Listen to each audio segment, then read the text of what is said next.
We're back.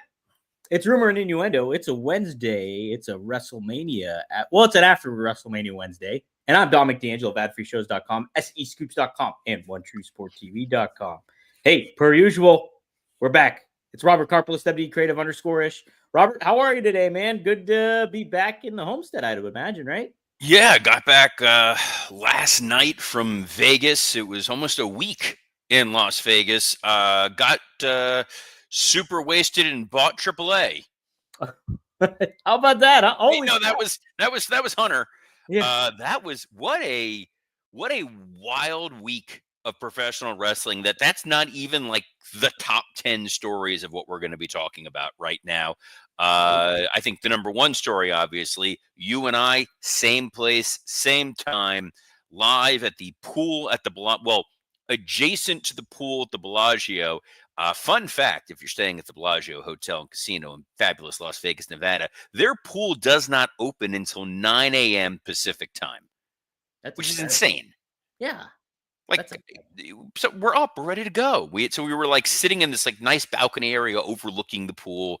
It was perfect. It was great. Let's say hi to some of the folks joining us here. Ron Ward starting it out with, who the hell let these two degenerates out of Vegas jail? What kind of lawyer do you think I am, Ron, that I can't get myself out of a beautiful Paradise City jail?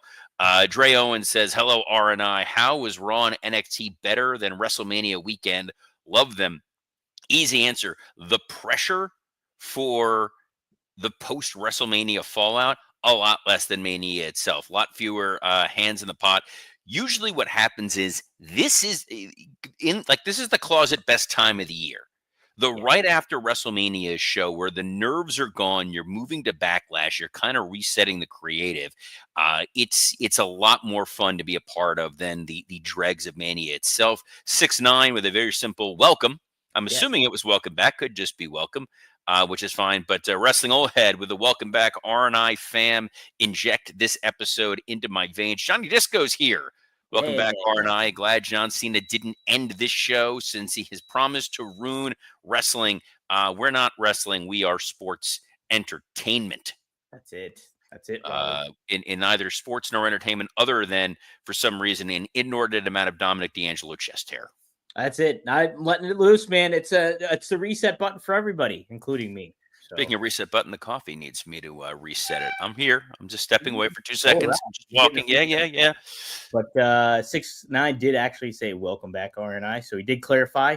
And Cammy says it's some strangers. I know it's been almost a week since we've done it. So. Here's what I want to say right up. There are a lot of thoughts. There are a lot of things that we're not going to really get to fully unpack today.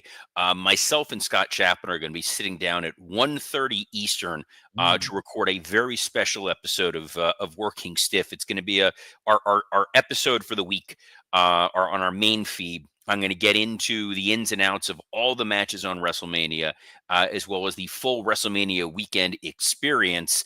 But Dom, we got a lot of stuff to talk about here in a short amount of time to talk. I do want to just give a quick shout out. I was walking to In-N-Out Burger. Ooh. Yeah, the diet. All due respect to our friends at Factor, the diet went out the window while in Vegas. That's going to wind up happening. Like, we crushed some Peter Luger on Monday night, and the steak was absolutely fantastic. Nobu knocked it out of the park. But In-N-Out Burger, for an East Coaster, where you can't get it otherwise, so damn good. While walking, Vegas is a labyrinth of stupidity. It's like a Tony Khan booking meeting as a city. It looks like it should be straightforward, and then you get from one hotel to the next takes 25 minutes, like Rube Goldberg. So I'm going up an escalator. Someone's going down another escalator, and someone just shouts out, "Hey, Robert!" I don't really pay attention, and he just yells out, "Rumor and Innuendo." Don't know who it was. Appreciate it. Thanks so much. A bunch of folks came up while at Mania to say hi, which was a blast. It was funny because my wife's like, "How do these people know who you are?" And I'm like, dude, we're streaming globally to literally tens of thousands of folks who join us every single day. We could not be more appreciative of getting to do this show. So cool to finally get to hang with Dom and Kevin Kellum. Yeah, how about that? Got to see Kevin Kellum at the stadium, which was what a nice dude. Nicest guy ever. He seriously is. Yeah. He is a great guy, and the only two people who genuinely gave me crap about my wife being there, Drew McIntyre and Randy Orton. Nice, Sounds about right. super nice guys. But Dom, you lead. There's about a trillion stories to talk about Oh my here. So god. assuming we're starting with Sabu and Joey Janela from GCW. Holy smokes. That I will say that match was insane and pretty fitting of a match for Sabu at 60 years old. It Dom, was I was not. joking. We're not I know talking you Joey were. It Janela. was, I mean, all due respect to a friend of the show, Brett Lauderdale, who I do love. I love Brett's a great guy. But Dom, you direct. I'm just oh, here okay. to. I thought you were at following up on something. No, No, no. I'm just here in whatever story world you wanna posit to because you got a lot on there. well, let's go since we do have a lot to cover, and you and Scott are going to go more in depth on the full WrestleMania card itself. Let's talk about what happened on night two, closing it out. John Cena defeating Cody Rhodes, winning his 17th World Championship, and on top of that, too, we had Travis Scott and No Rock. What did you think of this match, and how it was executed, Robert? Did it work for you? So here I am, being all positive, happy. Amazing weekend in Vegas. And then you go and bring up, the low point of the week, month, year of professional wrestling. Um, what I will say, and this is if you watch this show, if you listen to Working Stiff, I was able to correctly predict Saturday, Sunday, and Monday. Yeah. So I am ruining wrestling for you guys by tuning in here each and every day, and I appreciate you for it. Sunday night was not so much a what, it was a how. Mhm. We said John Cena was going to win the 17th title. They needed to take the record away from Ric Flair. They did it.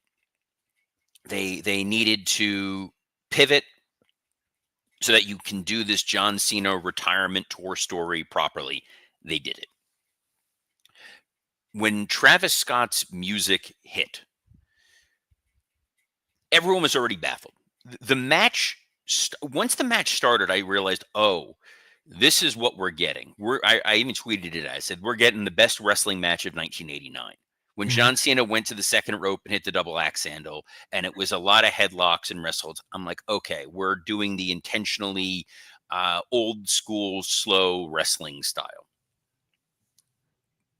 Not a great call. The crowd, I'm going to go a lot more about the crowd on Working Stiff, where I can use proper language. Crowd was not ideal for this WrestleMania. They have not had a crowd this smarky, this obnoxious, this we're going to make it about us and we're not going to take the journey in quite some time. And I think that Europe spoiled the WWE. The crowds that came out for the European shows came out to be great wrestling crowds to enjoy the show and take the journey with the wrestlers. I explained it to my wife. I said it's like going to Rocky Horror. You know your parts, you know the things you're going to yell, you know what you're going to say, you know when you're putting on the newspaper hat. This audience did not want to do that. They wanted to be what they wanted to be, and it really marred several moments of Mania, most specifically the main event. They wanted to cheer Cena, they wanted to boo Cody, and it threw off the rhythm of the match. So when you have John doing these intentionally slow, plodding moments and they're cheering him, it's not as fun. And I didn't quite understand that. When Travis Scott's music hit, and the downside of recording so many days later was the thoughts I had while in the stadium. Now we're no longer as enthusiastic or fresh. But he took 9 minutes to get down there. I was like, Yes. I literally tweeted, I'm like, hey, it's a Travis Scott run in. And then 2 minutes in, I'm like, it's Travis Scott stroll in. He went into business for himself. He Mhm. was going to take his time, play his music. It suspends all disbelief that Cody and John were going to be incapacitated at all during what was going to happen, that it's a surprise run in when they're playing music and the referee's literally looking at him after two separate ref bumps. He then sandbags Cody, so that didn't work. And then Cena just wins in this somewhat anticlimactic moment where the lack of The Rock was felt there. that audience is and sitting in that crowd, everyone thought we were getting Dwayne. Sure. Everyone. I know there's comments we're going to get to in a moment, but in that moment where The Rock is not only a part of this build to WrestleMania, when you walk into the stadium, there are murals everywhere of all the different featured acts, and The Rock is prominent on there. It's not like he was hidden. It's not like The Rock did this cameo at Chamber and he ain't part of it. His face is on the poster. His face is on the side of Allegiant Stadium. And instead, you get this Travis Scott interference, this John Cena finish, and then everybody's standing there waiting in person. And we don't necessarily know when you get the Paul, executive producer Paul Levesque thing on the screen. It's Right. not like it's projected on all the screens. So we didn't know necessarily what was going to happen. I know that he went on McAfee's show after. He had some comments, Dom. I know you had those in the rundown, so we can get to those now. Yeah, let's get to those right now. Rock was like Robert just said, he was on there on Tuesday and he had some quotes. He said, "We've established this idea of Cody's soul. We can always come back to it. I did feel I made the call. I don't want to be involved in that. Let the final boss step back into the shadows. Let all the spotlight go to John. Let it go to Cody. Let's not make it about Cody's soul or John's soul. Let them do what they do." And then he also added, "I called John after Elimination Chamber, spoke to him, called Cody, and I said, I think the final boss work is done. We've established it." He said, we just pulled off the greatest angle in the history of professional wrestling, other than the Hulk Hogan turning heel back in the 90s. I said, this is amazing. We have 6 weeks. Now let's build. You guys go and crush it. I'll be right there with you. I'm always here if you need me, but I think it's best for the final boss not to be involved in that finish. 6 weeks to plan for that. Robert, I kind of get what he means in a certain way, but it's also the expectations of him being there. Like you said, he's all over the merchandise. He's all over the advertising. They even had a t-shirt that said, "Finally, The Rock has come back to Las Vegas." The expectations were there. It felt like it was missing a huge puzzle piece. It's something that could have been accomplished pretty easy in advance. You could have had a quick clip of The Rock somewhere saying, "John's got this. Cody, you're gonna feel the ramifications of your actions of not taking my offer," and that's all you needed. They let it linger. They let it dangle out there that you might see The Rock, you might not see The Rock. So when you don't get him, it does feel like a letdown. The end of Mania did not feel epic. It did not feel spectacular. It did not feel like the final boss did his mission and it was accomplished. It felt like what we had kind of said all along. Ticket sales for Elimination Chamber were soft. Ari Emanuel reaches out to The Rock and adds him to it. Boost sales. We get this story, and we got part of a payoff.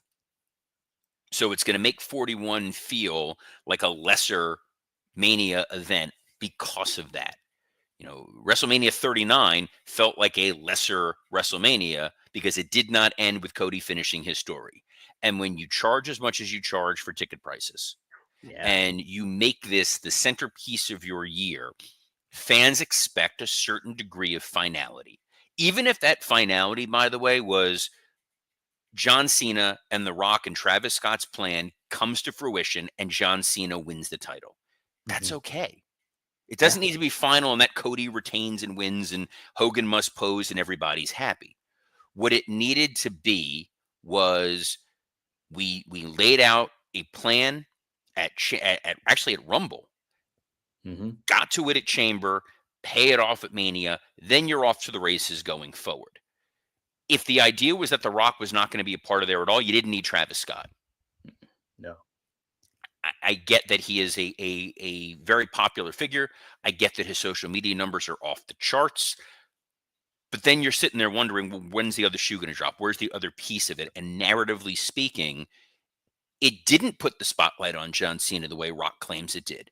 It didn't leave that audience going, we just saw history. We just saw John Cena win his 17th title.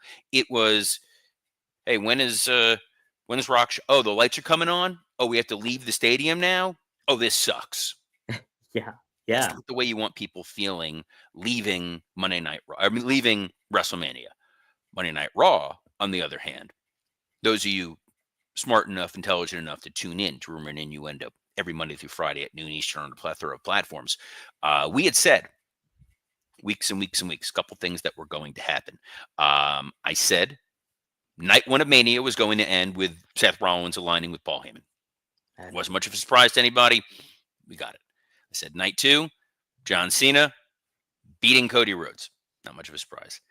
What I said to you all, and this is where you're looking when you're working in creative and you're looking at that long roadmap and I'm going, what's next to borrow from Mr. Aaron Sorkin? I said Randy Orton, Braun Breaker. Beginning of Monday Night Raw, John Cena starts cutting that promo. He starts mentioning the ruthless aggression era. I'm going, oh, we're teeing it up. There's a reason it was Joe Hendry that was fed to Randy Orton and not Rusev. I said you needed somebody that Randy could beat because I know where they're going. Orton gets his big win at Mania. Boom, he drops John Cena on Monday Night Raw. You've got your Backlash main event. You're getting, for the last time ever, John Cena and Randy Orton. I said, not only are we going to get Paul Heyman with Seth Rollins, but you're going to get Becky and you're going to get Braun Breaker.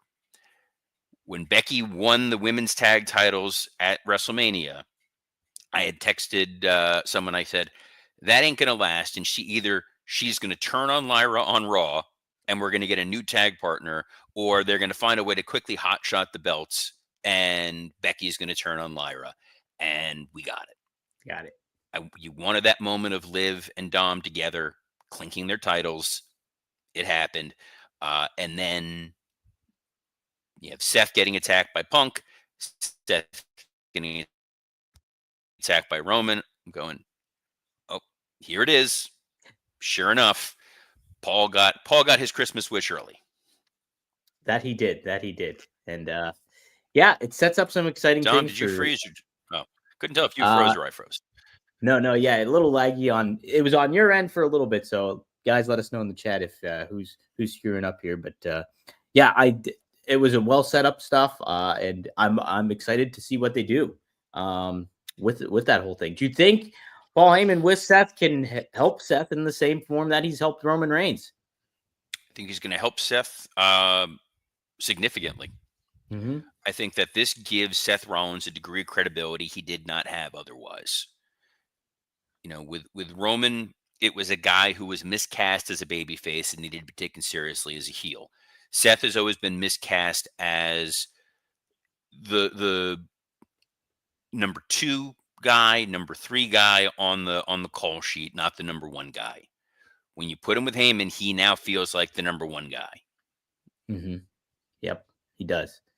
All right. Well, let's cover some other things that happened on Raw. Particularly, well, we mentioned the Becky turning heel and all that stuff. What did you think of the follow up with Dom Mysterio, Judgment Day, all that stuff, and kind of where they're going with that? It seems like they're all on the same page. JD McDonough makes his return, everything like that. Robert, was that a good follow up for you as well? Yeah, we're gonna tease out that eventual split that's going to wind up happening with Judgment Day. You know, JD McDonough is back. Eventually, if there is a schism, then you have Carlito and Dom on one side, you have JD and Finn on the other. It's an interesting pivot because, again, that crowd didn't want to play along with the Dominic Mysterio stuff. I understand the entertainment value of Dominic Mysterio. Look, when I worked with him in 2005, Kid was not as charismatic. Mm-hmm. He was weak. He was weak there. He was better on Modern Family. He was definitely better as the Kid on Modern Family. But this Dom, you want to appreciate him. You want to cheer him. You want to, the way to have done that was to boo him out of the building. Right. And I feel like an ass, like telling the fans, here's what you should be doing. But the way that was laid out was that they wanted this big, just sea of boos. They wanted it to be this avalanche, this cavalcade of 63,000 people booing Dom out of the building and him soaking up every moment of it. and instead they turned him into the biggest baby face in the world.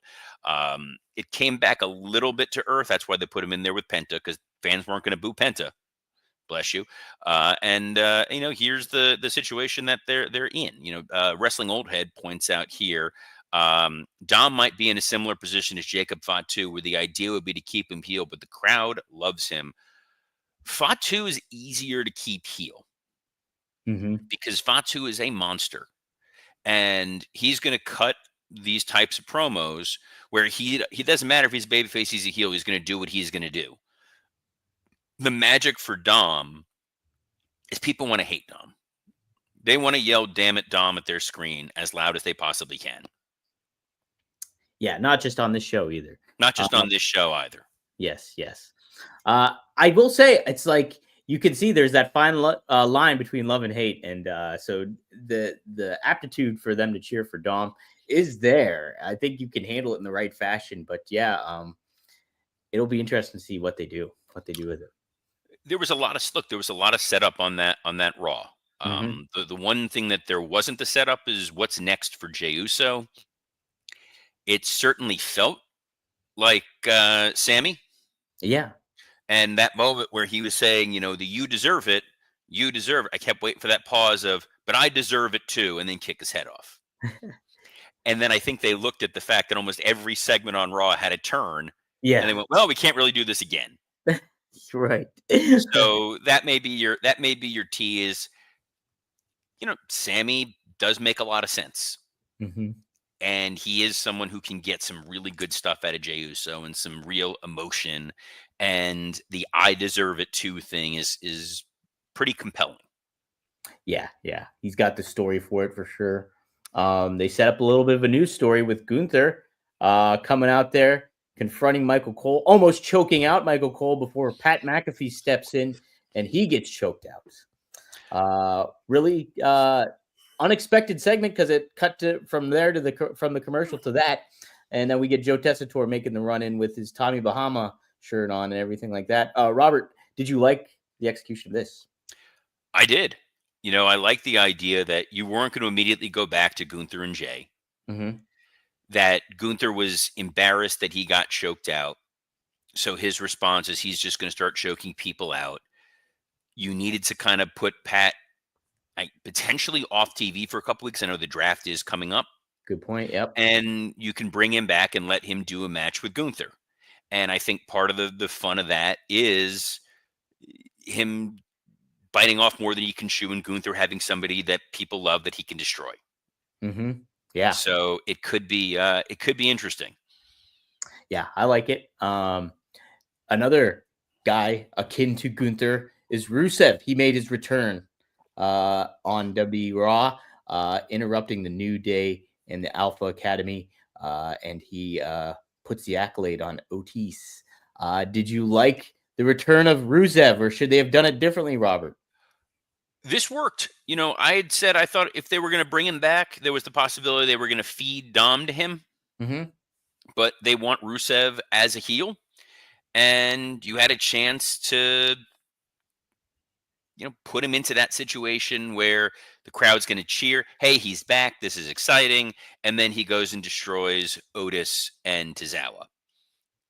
Good promo by Maxine, by the way. She's stepping it up.